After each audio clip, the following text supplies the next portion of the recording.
Bom dia, pessoal. Estamos aqui no nosso segundo episódio do podcast. O meu nome é Francisco Oveia, estou com o Sérgio Ferraz. E desta vez, neste episódio, vou ser eu o moderador.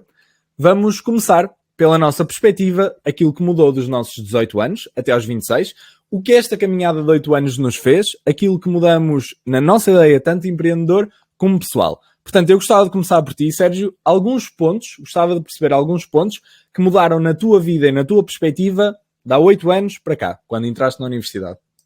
Boa. Olha, eu acho que a primeira coisa é que ter vindo para Lisboa foi um impacto gigante. Eu sou de uma terra relativamente pequena, tal como tu também és. Sou da Lixa e não é que as pessoas da Lixa sejam propriamente mais ou menos abertas do que em Lisboa. Acho que há um bocado de tudo. Só que quando estás exposto a uma realidade em que tens muito mais gente, vês muito mais pessoas que são completamente diferentes de ti.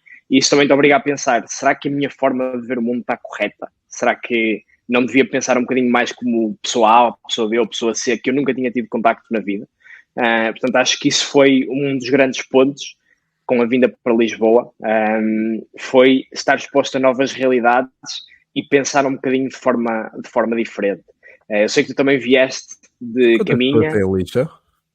A Lixa tem 15 mil, para aí 15 mil pessoas. O Conselho de Felgueiras tem 50 mil. Mas a área metropolitana de Lisboa tem muito mais do que isso, tem praticamente 1 milhão de pessoas, portanto a exposição é completamente diferente. Era para ver, Aliás, em comparação com Caminha, quantas pessoas tinha. Caminha tem 2.500.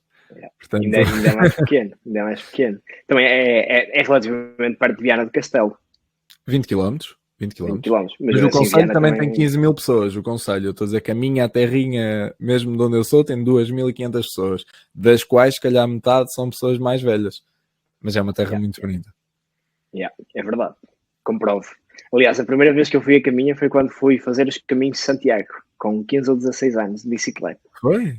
Fui lá apanhar o ferry para a Espanha, é verdade. E depois foste lá a uma festa na minha casa. E depois fui lá a uma festa na tua casa, a segunda vez que lá fui, é verdade.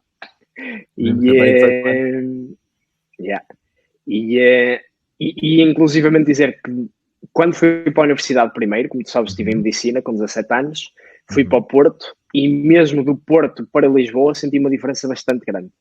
Acho que hoje em dia se calhar não o sentiria, porque é normal, as pessoas crescem, não é? Já temos 26 anos, já mudamos muito a nossa perspectiva, mas mesmo assim, vir do Porto para Lisboa, ainda senti essa diferença de exposição. Mas já vivias sozinho no Porto? Já. Ok. Já vivia sozinho no Porto. Ok. E depois quando vieste para Lisboa, apanhaste ainda mais o choque, mas é normal, o Porto é a quarta cidade com mais habitantes de Portugal. Tens Lisboa, Sintra, Gaia e depois é que tens o Porto. Ou seja, passares da quarta para a primeira, que tem alguma diferença, que é mais ou menos o dobro, e Lisboa nota-se mesmo que é o centro. Ou seja, Lisboa nota-se mesmo que é o centro de tudo aquilo, se tu fores como tu és e tenhas vontade. E eu lembro que tu já na altura eras pragmático. Portanto, eras já uma pessoa de foco. E é engraçado que muitas vezes a malta de lá, e mesmo quando estou em jantares de família e tudo, as pessoas têm tendência a dizer a única coisa boa que Lisboa tem é a placa na 1 que diz Porto. Porque a malta parece que não gosta disto. Pronto, E eu mas vamos percebo lá. aquelas rivalidades. A tua perspectiva, em que é que nos queres falar? Por exemplo, em termos de negócios. Ou seja, em termos de negócios, como é que tu achavas que ias ficar rico e como é que tu achas agora que conseguiste? Ou seja, qual é a diferença? Olha, em primeiro lugar, quando vim para cá, e digo vim para cá porque foi a altura da universidade em que uma pessoa começa a pensar um bocado mais nisso, achava sempre que era preciso ter uma ideia disruptiva.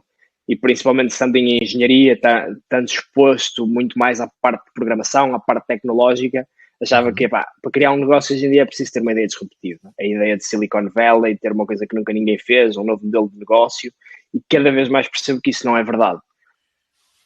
Não significa que quem tenha uma ideia disruptiva e, acima de tudo, conseguir implementá-la não vai ganhar muito dinheiro. Vai, provavelmente é a forma mais rápida de fazer. Mas também é a forma mais rápida de perder o dinheiro que se investe lá, porque a probabilidade de ter sucesso é muito baixa. E uma das coisas que eu aprendi é que arrancar com um negócio muito mais tradicional tem muito mais probabilidade de ter sucesso no imediato e de uma pessoa começar a fazer dinheiro. O que é que tu achas sobre isso? acho que arrancar com uma ideia disruptiva é como ir ao casino. Para um vai funcionar, para 99 vão acabar por ficar sem nada e perder o tempo, perder o dinheiro, perder confiança, ir abaixo e não ir a lado nenhum. Portanto, acho que a menos que tu tenhas maturidade e dinheiro, por exemplo, a parte financeira é muito importante para teres oxigênio, para manteres a ideia durante 5 anos, 10 anos até ela não funcionar. Se não o tiveres, que é o que nos acontece, e foi como aconteceu a mim e de certeza a ti, vais acabar por cair numa frustração que não vale a pena. E esse acho que é um ponto muito válido para as pessoas mais novas que nos podem ouvir, perceberem que realmente fazer uma coisa mais comum, ou seja, uma coisa mais simples para alavancarem algum dinheiro, é muito melhor, ou seja, e falamos em dinheiro pela tranquilidade, não por dinheiro em si, ou seja, para terem tranquilidade para abrirem o próprio negócio, porque um contabilista custa dinheiro, porque abrir as instalações custa dinheiro, porque todo o investimento custa, e acho que sim, sem dúvida eu via nesse ponto que tu estás a dizer, numa ideia genial e ficar milionário de um dia para o outro, e esqueci-me que realmente foi a sorte de alguns, e que realmente isso pode não nos acontecer a nós em termos de probabilidade, e quanto mais inteligentes formos, mais brincamos com as probabilidades, portanto não vamos estupidamente brincar com elas, vamos brincar com elas de uma forma inteligente. Aliás, eu até cada vez mais acho que a inovação em startups é muito mais rápida, é verdade, mas quem conseguir criar um negócio e essa pessoa for e rodear-se de uma equipa que tenha tendência a inovar, aos poucos também chega lá. Há empresas com 100 anos, 150 anos, que continuam a inovar e continuam a lançar produtos inovadores. É uma rapidez de lançamento para o mercado um bocado diferente de uma startup.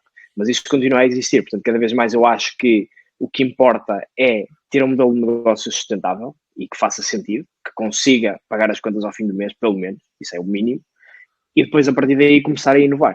Porque senão vai ser andar sempre a bater com a cabeça na parede e andar a sentir-se mal consigo mesmo. Olha uma coisa interessante. Em relação à Relive, na altura quando era Império, a tua perspectiva inicial e a tua perspectiva agora qual é? Será o que é que mudou? Olha, é uma boa pergunta. Eu acho que queremos inovar de forma mais iterada. Não é mais lenta, é mais iterada, com mais calma. Até o José fez um post há uns tempos sobre isso, sobre a inovação e não tentar inovar demasiado, porque o setor imobiliário, olha, quando eu entrei lembro-me que olhava para o setor imobiliário como o setor da banca. O setor da banca levou uma revolução gigante em termos digitais, com Revolutes, com N26, toda a parte digital e que todos os bancos se sentiram obrigados a acompanhar. Eu olhava para o imobiliário e via, há aqui uma oportunidade de acontecer algo muito parecido. E continuo a achar que existe uma oportunidade de acontecer algo muito parecido. Agora, vamos olhar para factos. O Revolut é uma ótima empresa, é verdade. Vale uns valentes bilhões. Mas os bancos continuam a existir, continuam a valer bilhões e estão a adaptar-se aos modelos digitais. Portanto, não é uma coisa que vá mudar e que deixe de existir modelos de negócio como existiam até agora a 100%. E no imobiliário eu olho um bocadinho assim, que é criar tecnologia just for the sake of technology, é muito, muito difícil de resultar. É extremamente difícil, porque se estiveres a criar tecnologia só pela tecnologia em si, depois simplesmente pode não ter uso prático. As pessoas podem não gostar. Passaste do que é o quê? Ou seja, tu passaste a pensar, ok, vou criar leads, vou gerar aqui na internet alguma coisa que se calhar o terra a terra é melhor? Eu passei de achar, vou criar uma aplicação para o imobiliário, que vai limpar o mercado todo, a ser muito mais realista e pensar, ok, software é importante, hoje em dia é tudo digital, mas é importante para sustentar o modelo de negócio que já existe, para apoiar os consultores no seu dia-a-dia, para apoiar o contacto entre o back-office e o consultor, em vez de ser só uma coisa de, vamos mudar tudo completamente, nunca mais se vai fazer coisas da mesma forma, vamos introduzir onde há ineficiências nos processos. Ok, então a ideia que tu estás a dizer é, imagina, em vez de usar a tecnologia como ponto principal para conseguir negócio, ela fica no background a funcionar, ou seja, é a engrenagem que ajuda o negócio a ir mais à frente. Será feita a diferença de perspectiva. Ok. Exatamente. Ok, isso quer dizer o quê? Que tu acabaste por voltar para um ponto ainda mais atrás e habitual, que é, por exemplo, se calhar arranjar mais consultores que saibam falar com mais clientes, batam mais portas, que consigam fazer mais chamadas a frio, é o que resulta mais? Sim, sim. Eu acho que qualquer pessoa que começa a olhar para a tecnologia vai ter um progresso muito normal, que é, olhas para a tecnologia e pensas, you build it and they come, que é, eu construo um produto, o produto é fenomenal e os clientes vão aparecer. E isso não é verdade. Basta ler qualquer bom empreendedor que se vai ver que isso não é verdade. O passa a palavra traz imensos clientes e imensa receita, mas primeiro é preciso a palavra começar a passar e tu tens de chegar aos clientes. Portanto, neste momento a minha perspectiva é muito mais, e tens de educar o mercado. Neste momento a minha perspectiva é, tens de ter as bases, tens de ter uma coisa que funcione, não podes lançar uma coisa que nem sequer consegues cumprir com o que dizes que vais dizer, mas a partir daí o mais importante é mesmo put the word out there, dares a conhecer, é isto que nós estamos a fazer, são estes os resultados que os nossos clientes chegam e está aqui para comprar. E depois aos poucos vais entrando e vais melhorando. Interessante. Interessante até porque a Relive ao início queria ser mais disruptiva. Eu lembro-me da ideia toda da Império querer ser super tecnológica e fazer as coisas como acontece no nosso cérebro. Foste vendo todas as condicionantes, foste apanhando, ou seja, foste sempre moderando, e agora, se calhar zelas mais pela velocidade, naquilo que eu vejo, pela rapidez, pela eficiência, por ter os contratos já prontos, por ligar diretamente ao cliente, por fazer o follow-up no mesmo dia ou em 2 dias em vez de em uma semana, que é o que eu vejo aqui. Eu trabalho com imensas agências imobiliárias e mesmo na Suíça demoram um mês a fazer follow-up, 1 mês e meio, o que é horrível. Ou seja, tu se calhar trabalhas mais nessa eficiência que lá está, é dada pela tecnologia que toda tens no background, mas continuas com humildade, porque eu lembro do Henrique, como diretor comercial, começar a fazer os vídeos a explicar às pessoas, ou seja, a meter a cara dele e começar a explicar às pessoas aquilo que elas deviam fazer ou aquilo que as ajudaria a fazer, ou seja, essa parte humana também é muito importante. E eu vejo que as vossas fotos são muitas vezes, estamos todos juntos, viemos beber alguma coisa, viemos falar, ou seja, e eu vejo que o Zé nos Estados Unidos faz a mesma coisa, ou seja, vocês também estão a trazer aquilo que nós temos de bom na nossa geração, que é sermos jovens, queremos as coisas e agora os jovens perdem essa parte humana, esse contacto. Portanto, há muitos jovens que ainda querem voltar a ter o contacto, a ir para um sítio e falar cara a cara com as pessoas. Ou seja, eu acho que vocês fazem muito bem isso e cada vez vão fazer melhor. E eu acho que vocês passaram de uma coisa muito mais tecnológica para uma coisa muito mais terra a terra e é capaz de vos funcionar melhor porque realmente se uma pessoa tem um mínimo carisma e tem a mínima organização e sabe aquilo que quer e sabe como ajudar os outros, funciona melhor do que mandar toda a gente para um site, teres 300 consultores ou 400, mas nenhum ser produtivo. Porque se calhar não tens nenhum killer lá no meio e ninguém vende. Porque a realidade é que 20% vão fazer 20% do income. Portanto, é um bocado... Exatamente. Acho que é um bocado isso. Exatamente. Atenção, eu acho que a tecnologia continua a ser importante, mas é um equilíbrio. Não é a única coisa que pesa. Como é que tu vês isso no teu negócio? A parte da tecnologia?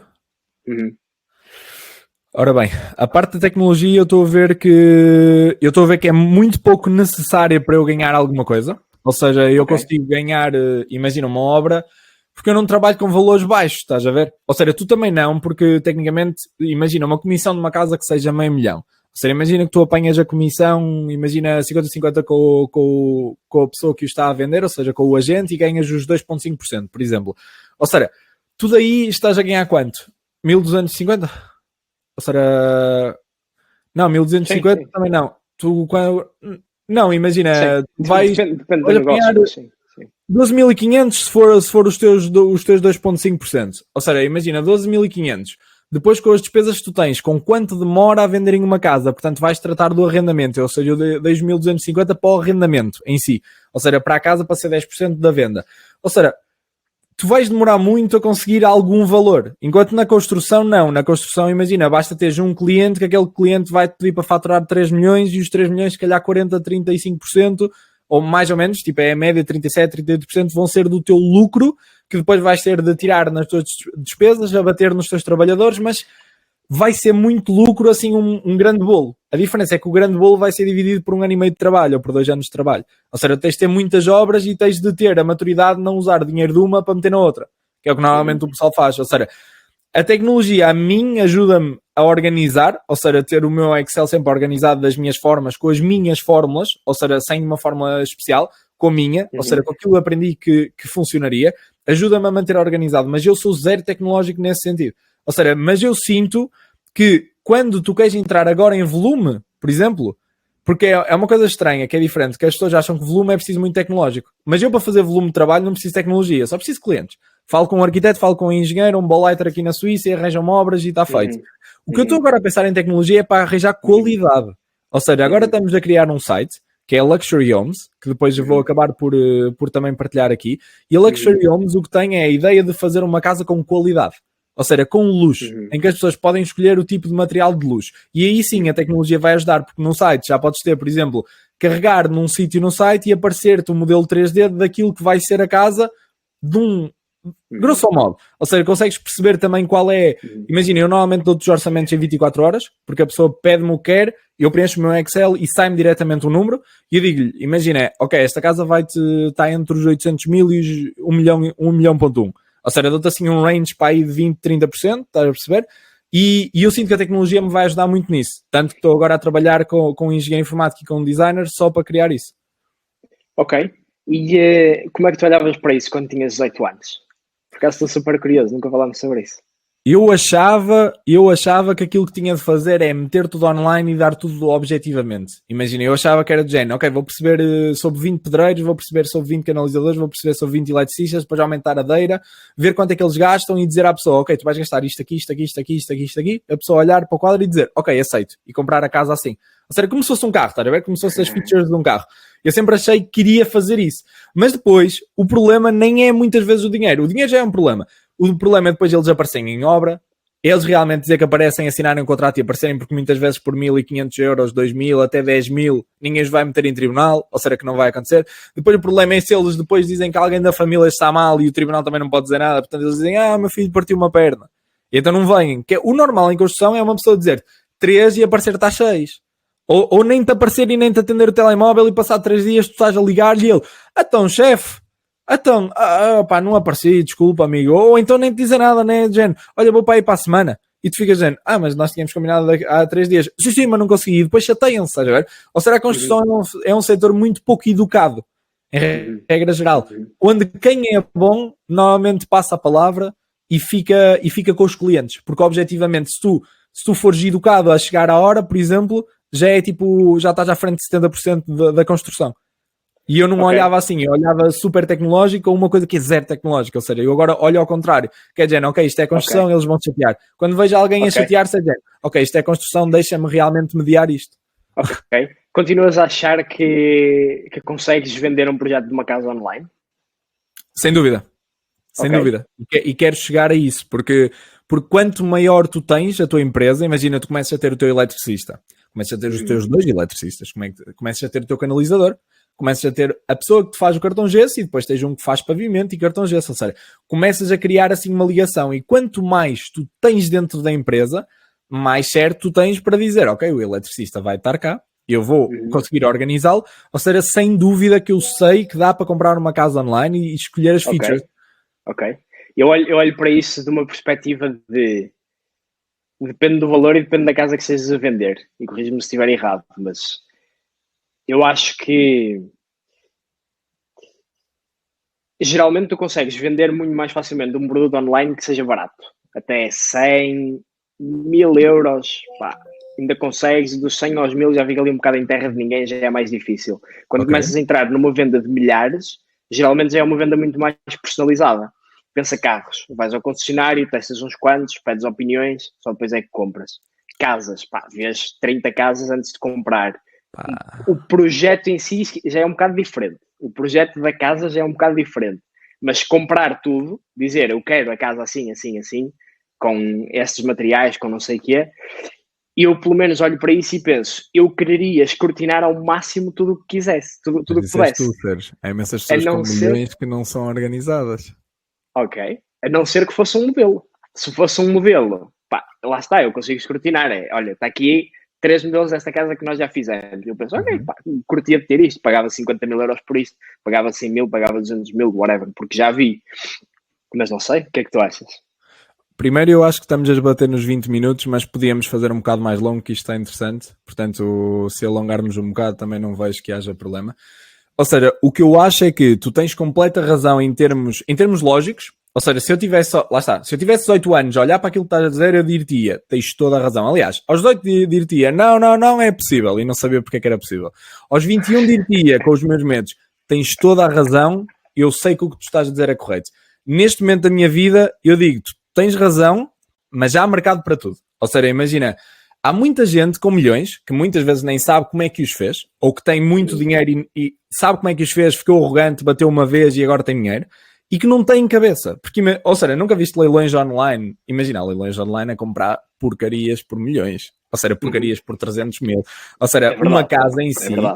Ou seja, tu consegues vender uma casa, tem de ser um mercado muito específico, percebes? Tem de ser a mesma pessoa que tu dizes. Imagina, a ideia é uma coisa diferente, não é? Tem aqui uma casinha para vender, tipo, vamos ver aquilo que queremos. Não. Está aqui o projeto, está aqui a casa é assim. Basta. Ou seja, depois podes meter a feature do género. Quando estiveres em obra, podes mudar algumas coisas, que é totalmente justo. Ou podes não fazê-lo. Okay. O que eu estou a pensar até é não fazê-lo. É de género. Chegas com uma casa, compraste a casa. Por exemplo, a minha empresa compra a casa. Faz o projeto da casa e diz, a casa vai ser assim. Isto só, uma casa assim vai ser o único projeto que eu vou fazer, por exemplo, com esta mármore toda branca. Portanto, quem quer? Percebes? Quando tiveres os clientes suficientes, estava a pensar... o leilão, quem quer? Eu estava a pensar numa lógica um bocado diferente. Eu estava a pensar que tinhas a ideia de build your house in our website. Tipo, chegava ao website, criava uma conta e começava a construir a minha casa. Lá está. Tu saberás isso melhor do que eu. Basta o terreno ter um bocadinho mais de declive. Tem lá um tubo qualquer no meio que... não consegues. Dá para fazer isso se for casas pré-fabricadas. Ou seja, dá para fazer isso se tiveres género uma planície, ou então que tenhas uma boa empresa de construção que te faça as coisas e dizes, a casa é assim, mas vais errar muito. Ou seja, estás a perceber? As pessoas vão escolher, não estão a ver o que o cliente não consegue imaginar o que tu imaginas. Eu como arquiteto consigo imaginar uma coisa que muitas vezes estou a explicar ao cliente, ok, mas isto vai assim, e ele diz assim, ok, eu não estou a ver. Eu tenho de lhe fazer um 3D. O cliente, em regra geral, não consegue imaginar. Portanto, imagina escolher uma casa online, a dizer sim, é o que eu gosto, e a chegar ao terreno e dizer, não podemos mudar isto. É sempre assim, estás a perceber? Seja, mesmo que as pessoas imaginem bem, depois vão chegar lá e dizer, eu estava a imaginar isto, mas afinal com esta sombra, estes azulejos, isto tem de ser mais fosco. E depois de meter o azulejo, é que ele se lembra que tem de ser mais fosco. Ou seja, isto é a construção. Por isso é que eu acho que, objetivamente, dá para fazer isso, do Build Your House on our website, mas acho que é um bocado difícil e tem de ser bem específico. Eu acho que quando se ganha mais dinheiro, lá está, daí a marca Luxury Homes, a ideia de ser luxo é de género. Tu compras uma casa, mesmo que seja uma casa que não é excelente, imagina uma casa a 400 mil, aqui na Suíça, 400, 500 mil, metes-lhe dentro 250 mil de obras. Portanto, a casa em si custou-te os 650 mil, grosso modo. Queres vendê-la por 900, ou seja, 250 mil de lucro, achas que 20% de lucro, 22, 23 é bom, então dizes, a partir de agora, amigos, isto está nos 900, quem é que quiser comprar, imagina, e até fazes o contrário, que fazem muitas vezes aqui na Suíça, que é, metes a casa a vender a 1 milhão, pronto, começa as bets a 800 mil, agora comecem. Ou seja, isto acontece, percebes? Que depois vais recebendo propostas onde diz 810, e tu dizes, não, 810 não dá, eu tenho uma de 870 e ele, então 880, e tu... Ok, sem problema, vamos falar com o próximo cliente. Ou seja, há uma ideia de luxo que as pessoas competem. Ou seja, quando tu vendes normal, as pessoas não competem. As pessoas quase... Se tu lhes venderes uma casa barata, as pessoas quase questionam. Isto está muito barato. Bom demais para ser verdade, não vou comprar. É isto que acontece quando trabalhas com pessoas sem dinheiro. Quando trabalhas com pessoas com dinheiro é de género. Eu quero esta casa. E tu assim, amigo, só há esta casa. Ele, 900. E de repente, 900 não dá, amigo. 950. Até que chega alguém e diz tipo 1 milhão e 2 para matar, de género. 1 milhão e 2 matamos aqui e não falamos mais no assunto. E tu ficas a pensar, ok, eu tinha tipo de 1 milhão e 50, mas posso matar isto aqui porque já tenho muito lucro, porque também não... Ser ganancioso é um dos erros, claro, que é querer demais. Ou seja, tu quando vês uma coisa que está dentro das tuas boundaries, tu ficas, género, fechei. Ou seja, é mais essa ideia que eu tenho de vender casas online. Ok. É giro. Estou curioso para ver. Quer dizer que eu faça, atenção. Não quer dizer que eu faça, porque eu, quando chegar ao momento, posso separar-me com imensos problemas, claro, que ainda não me deparei agora, e que seja outra solução. Mas eu acho que é uma solução muito interessante para teres o teu produto, teres os teus trabalhadores nas tuas obras, porque é muito importante a construção, não ter só obras dos outros, porque quando alguém te falha, tu tens de ter as tuas obras para manter os teus trabalhadores, porque teres 3 trabalhadores na Suíça são 15 mil euros no mínimo que tu tens de ter ao mês, por exemplo, de oxigênio, para lhes pagar. Se tu não tens as tuas próprias obras, imagina que tens obras todas organizadas e de repente alguém te liga a dizer, olha, estas 3 semanas não precisas dos teus trabalhadores. 3 semanas, 3 quartos, 75%. Ou seja, o que é que acontece? Tens ali 11.250 euros que vão para o lixo completamente, se eles estiverem parados. Ou seja, e é mais a noção, muitas vezes em construção é mais importante tu ganhares menos e não ir para o lixo do que ganhares muito, que é a diferença da tecnologia. Em vez de escalares o negócio, tu não. Tu pensas, eu vou ganhar muito, deixa-me ver onde é que eu não vou perder. Porque na construção falham tantas vezes, por isso é que pagam bem. Porque falham tantas vezes que depois tiram-te aqueles 30% ou 40% da falha. Ou seja, tu tens de ver onde é que eu não vou perder, onde é que eu vou fazer dumping com estes gajos, onde é que eu vou meter os meus trabalhadores para compensar. E depois pensas, ok, eu não lhes vou pagar tanto, porque não vou receber, imagina, 90 a hora se for eu a pagar. Ou seja, vou pagar à minha empresa 35 a hora para pagar só ao trabalhador.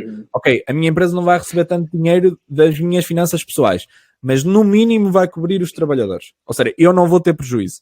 Que é a ideia mais madura, que era uma diferença que eu tinha com 18 anos. Eu não pensava no prejuízo, pensava no lucro, em ficar milionário. E agora eu penso, Jane, não. Eu não vou ter prejuízo. Se eu continuar a não ter prejuízo organizado, o mercado está feito para tu ganhares dinheiro, porque senão ninguém trabalhava. Portanto, se tu fores organizado, não tiveres prejuízo, o dinheiro obrigatoriamente vem. Faz todo sentido. Gosto como olhas para o website como uma forma de potenciar o negócio. Ou seja, o negócio já existe, já está lá. Já há pessoas a comprar casas. Sim. Já há pessoas a construir casas, a tentar fazer leilões e a tentar vender isso. E tu olhas para isso numa lógica de eu quero um website para passar credibilidade, provavelmente para as pessoas poderem fazer o leilão lá, o que quer que seja. E também vi muito isso na Relivre nos Estados Unidos. Nós na Relivre nos Estados Unidos o que fazemos é locating. Basicamente é arranjar pessoas que queiram arrendar uma casa, um arrendatário, e encontrar a melhor casa para elas e depois recebemos uma comissão das propriedades. E no fundo, o nosso trabalho é entregar leads aos nossos consultores e depois coletar o dinheiro, que é uma das partes mais difíceis. Sim, e é giro que já vínhamos com uma aplicação construída de Portugal, mas durante os primeiros 2-3 meses nós não usávamos essa aplicação para leads. Porque o nosso foco era, nós temos de gerar leads, temos de arranjar uma forma de, com campanhas, com email marketing, com o que quer que seja, termos leads de pessoas que querem arrendar casas. Depois o resto logo se vê, porque podemos construir uma aplicação toda XPTO. Se não temos negócio para passar, que interessa? Há dinheiro ao fim do mês.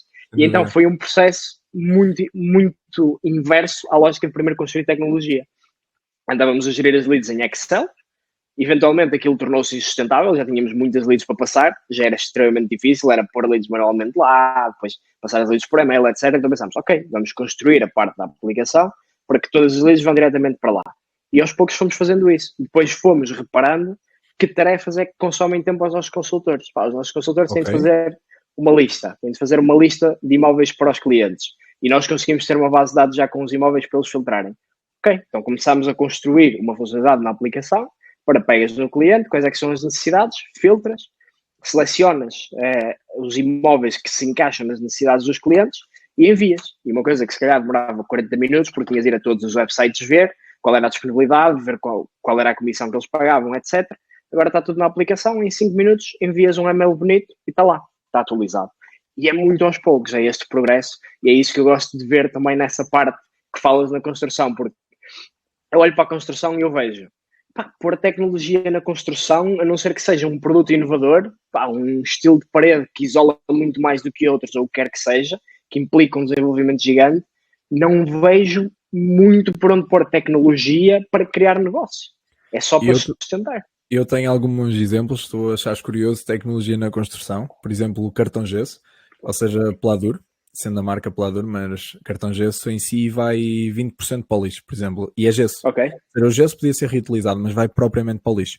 Existe empresas, por exemplo, nos Estados Unidos, e eu não conheço muitas cá, e é um mercado que tem muito potencial, tem muito investimento, que é recolheres por todo lado, tal como as pessoas que recolhem metal nas obras, recolhes todos os pedaços de cartão gesso que as pessoas não têm de pagar para os deitar fora, por exemplo, aqui na Suíça tu pagas sempre, recolhes esses resíduos, estás a perceber, metes em água, separas o gesso do papel que tem no cartão gesso e fazes placas Pladur recicladas, por exemplo. Ou seja, aí a tecnologia bate bastante, tipo, funciona, por exemplo, na construção das casas. Existem modos de construção agora que já inclui capote, em vez de fazeres a casa, por exemplo, em betão armado ou em tijolo e depois meteres, por exemplo, o EPS, que é o sistema de capote, e depois a rasatura armada, a rede, tudo para aguentar. Tu tens já coisas feitas que quase substituem o capote, que são, imagina, tu tens painéis de EPS assim vazios, ocos por dentro, em que tu lhe metes a armatura, ou seja, metes o ferro, vais construindo como se fosse um Lego à volta e depois betunas. Ou seja, resumindo, ficas com a armatura e ficas com a parte toda do capote. Resumindo, é uma forma super simplista que eu até tinha falado em Itália sobre isso, acho eu, que até tínhamos começado a pensar, porque eu conhecia uma pessoa que revendia isso, ou seja, aí a tecnologia faz sentido. Faz sentido a tecnologia quando tu, por exemplo, desenvolves uma coisa que eu também já pensei, e faço para mim, eu tenho a parte do Excel em que eu escrevo todos os meus gastos, tudo aquilo que eu vou gastar, e, por exemplo, eu tenho a minha parte de quando faço algumas paredes, por exemplo, quando faço 10 apartamentos iguais, 20, às vezes tens 200 apartamentos iguais para fazer, e eu penso, ok, nestes apartamentos vou fazer um Tetris, vou pegar em todas as placas de peladuro, ver quais são as placas de peladuro que mais me dá jeito, ou seja, 2,5 metros, 2 metros ou 3 metros, por exemplo, 3 metros é raro existir, mas muitas vezes existe, mas 2,5 metros é o normal, 2 metros, vejo aquilo que me dá melhor para dividir as placas de peladuro por todos os muros, com primeira e segunda placa, e o que é que me dá menos desperdício. Ou seja, se eu programar isto como se fosse um puzzle, eu no final vou, em vez de pedir, por exemplo, 100 placas de peladuro e pedir 120 por 20 de desperdício, no Excel eu já consigo mais ou menos ver, e com o AutoCAD, mais ou menos ver que só preciso de pedir 110, por exemplo, e 10 placas de peladuro nesta diferença, se forem 200 apartamentos, estás a perceber? Já são 2.000 placas de peladuro. A 10 euros cada placa de peladuro já são 20.000 euros que tu consegues poupar só com uma organização de um apartamento, porque são todos iguais. Ou seja, nesse sentido, a tecnologia, nestes 3 exemplos, eu tenho mais, ou seja, nestes 3 sentidos a tecnologia faz sentido na construção, mas é uma coisa tão ínfima, são 2%, que o que faz sentido na construção é tu parares e teres bom senso. Eu acho que bom senso é a coisa que mais funciona na construção, quer dizer, ok, vamos gastar um bocado aqui mais de sacos, mas os meus trabalhadores não vão estar estressados com o material, compra mais 3 sacos, mete mais 150 de sacos, percebes? Depois há aquelas pessoas que dizem, mas gastei tanto em material, é normal, é construção, parabéns, seja bem-vindo. Mais vale comprar sacos a mais e eles utilizarem um bocado a mais, tu dar-lhes alguma na cabeça, Jane, está muito material na parede, até é mais difícil para tu trabalhares, ou tens de meter um bocado mais de água. É muito mais simples tu ensiná-los com abundância do que ensiná-los no seco. Do que ensiná-los de género, não, vocês têm de acordar isto, porque depois os próprios trabalhadores acham que tu és um unhas de fome, porque eu já vi muitas pessoas a fazerem isto e de uma forma errada, porque, por exemplo, a fazer o traço significa a divisão que tu tens entre, por exemplo, material, água e outro tipo de material, imagina fazer o betão, ou fazer a diferença entre tens de cimento, tens de pedra, de areia, que tu vais meter água, que é o traço. Há pessoas que, para usarem menos material, usam mais material tipo betonilha, ou seja, metem mais pedra para dar mais volume, ou seja, não tem consistência, não tem tanto cimento, não metem armação, percebes? O que é que isso vai acontecer? Daqui a 20 anos aquilo vai partir. Mas as pessoas, como só têm de garantir a eficiência da obra por 5 a 10 anos, ou 15 anos, daqui a 20 anos que se lixe. A diferença é que um arquiteto, ao ver isto, ou um engenheiro, vai dizer, se calhar era melhor termos outra empresa que realmente faz um melhor trabalho, porque uma grande empresa vai ser grande empresa por 100 anos, por 200, por 300. Ou seja, não vai olhar para a construção e dizer assim, que reclamem isto também, porque uma coisa é o legal, outra coisa é o que fica o teu nome, porque nós estamos a construir uma coisa ou para vender, lá na tecnologia, mas quando tens uma empresa de construção é para tu seres rentável, para passares ao teu filho ou à tua filha, para passares aos teus netos, para realmente fazeres daquilo tipo um negócio de família, ou seja, para eles dizerem realmente deixa-me escalar isto, porque é ótimo, porque dá tranquilidade. Se tiveres uma empresa de construção, toda a gente vai seguir aqueles passos, se quiserem, mas pelo menos tem ali tipo um porto seguro, ou seja, e tu consegues tipo criar uma coisa que te dá uma envolvente, e para além disso tens trabalhadores em que a família tem sempre as coisas tranquilas, porque normalmente o que tu tens em construção é um homem, a mulher em regra geral não trabalha, ou trabalha em limpezas e não recebe assim tanto, 2, 3 filhos. Ou seja, o homem é o sustento. Portanto, naquele momento, tu criares-lhe um emprego para 40 anos, é dizer àquela pessoa, a toda a família daquela pessoa, pode estar tranquilo. Resumindo, tu tens mais responsabilidade muitas vezes do que um emprego assim. Do que um emprego que é dizer, as pessoas fazem por fazer, percebes? Ou seja, um consultor imobiliário. Se calhar em Portugal o consultor não vê aquilo bem como trabalho, vê como um extra. Em vez de ser como nos Estados Unidos, é mesmo que esteja a trabalhar com luxo ou com casas, a menos que seja um killer, vai ver aquilo como um extra. Deixa-me ganhar aqui mais 1.000 eurinhos às vezes. E imagina, se perder aquele emprego não é o fim do mundo. Mas para a construção é mesmo o fim do mundo. E para além disso, eles trabalham muitas vezes ao sol, à chuva. Ou seja, mesmo que tu lhe queiras dar as melhores condições, é difícil trabalhar num andaime, mesmo que tu o cubras, o plástico pode romper. Realmente vai estar frio. Ou seja, a construção é agressivo, ou seja, tu entras na obra e teres de despir a roupinha limpa e meteres uma roupa fria de trabalho, é agressivo, as botas às vezes estão molhadas, ou seja, eu acho que as pessoas não pensam o quão difícil muitas vezes para o mindset de uma pessoa é fazer a construção, porque as pessoas veem as pessoas da construção como pessoas brutas, e quando tu não tens uma pessoa bruta na construção, tens uma pessoa com sensibilidade que realmente está ali a apanhar uma coisa, não é bonito, portanto, tu conseguires garantir tranquilidade àquela pessoa, comida quente, poderes ajudá-lo a ter só ser um profissional, a gostar da arte que faz, porque a construção para mim é uma arte em todas as vertentes. Ou seja, é uma envolvência que depois tu tens uma relação muito boa com o teu trabalhador se ele for um trabalhador decente, percebes? Ou seja, eu acho que é uma coisa muito importante também e que eu não via assim. Eu com 18 anos achava que a construção seriam só números. E agora acho que realmente, tipo, vejo uma coisa totalmente diferente. Vejo uma responsabilidade. E uma responsabilidade boa. Boa. Muito inspirador. Muito inspirador. Gostei muito de ouvir. Francisco, acho que estamos aqui nos 35 minutos. Ainda temos conversa quase para outro episódio sobre o que mudou dos nossos 8 anos. Se calhar fazemos um próximo sobre isso. Fazemos um próximo, sim senhora. Boa. Olha, uma recomendação que gostava de deixar sobre uns tópicos que abordámos da parte da tecnologia é o livro De Bom para Ótimo, que fala muito sobre a tecnologia como um poder de alavancar um negócio e não tanto de criar. E do meu lado acho que é isso. Não sei se tens mais alguma coisa que gostavas de deixar, de partilhar. Deixo como sempre e como habitual uma ajuda para vocês todos. E a minha ajuda é, em vez de pensarem no milhão, que era uma coisa que eu pensava sempre como ser milionário, pensem em como ter 10 mil euros. Ou seja, pensem só como ter os 10 mil euros, porque objetivamente se vocês transformam 1000 em 10 mil, depois os 10 mil transformam em 50 ou em 100. Ou seja, pensem como é que o vosso mindset vai ser daqui se calhar a um ano. É mais importante do que pensar obrigatoriamente no milhão, porque a maior parte das pessoas não estão preparadas para 50 mil. Portanto, metam a vossa arrogância à parte, metam a humildade à frente e digam, deixa-me experimentar 10 mil. Quando chegarem aos 10 mil, venham falar connosco. Boa partilha, boa partilha. Bem, então, acabamos por aqui o nosso podcast. Estamos nos 36 minutos, mas pronto, às vezes vale a pena fugir às regras. Portanto, um abraço a todos, um abraço a ti, Sérgio, e espero que tenham uma ótima semana. E um dia rentável e saudável. Exatamente, corroboro. Um abraço, Francisco. Abraço.